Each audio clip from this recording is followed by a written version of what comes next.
We're here today to discuss hearings before the Assessment Review Board. At the hearing, you will be referred to as the complainant, as you are the one challenging the assessment. The city's representative will be referred to as the respondent, as they are responding to your complaint. Your assessment complaint will be heard by 3 independent and impartial board members. These board members are not city employees, they're citizens appointed by City Council. While they cannot change your tax rate, they can determine if your assessment is fair and correct. At the beginning of the hearing, the presiding officer or the member controlling the hearing will introduce the board members. After this, the parties will introduce themselves. Once the introductions have been completed, the presiding officer will summarize the hearing process and address any bias or conflict of interest. This is a perfect time for you to ask any questions that you may have. Following this, the presiding officer will ask the parties if there are any preliminary matters. The most common preliminary matter occurs when evidence is not disclosed to both parties or is disclosed late. The board will hear from both parties before making any decision on a preliminary matter or objection. You may want to file rebuttal evidence. Your rebuttal may only respond to new issues raised in the respondent's evidence. It is not an opportunity to introduce new evidence which should have been included in your initial disclosure. Your hearing notice indicates the date by which you may submit a rebuttal.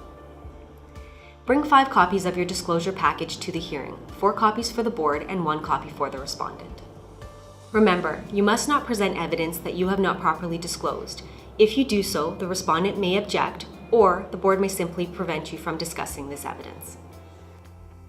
As the complainant, you will present your evidence first. The respondent and the board may then take turns asking you questions. Remember to answer all questions as simply and directly as possible. The respondent will then present their brief summary. No new evidence may be presented at this time.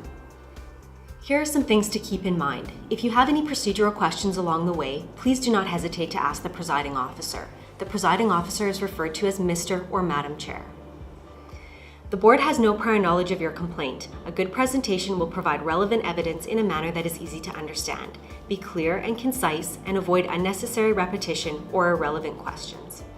Once the presentations and questioning are finished, it's time for closing statements. Your closing statement should be a brief summary of your evidence.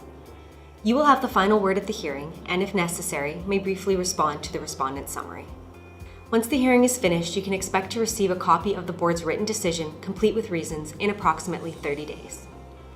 Remember, it is your responsibility to prove your assessment is unfair or incorrect. All ARB hearings are recorded and open to the public. If you'd like to attend a hearing to help prepare for yours, please contact our office.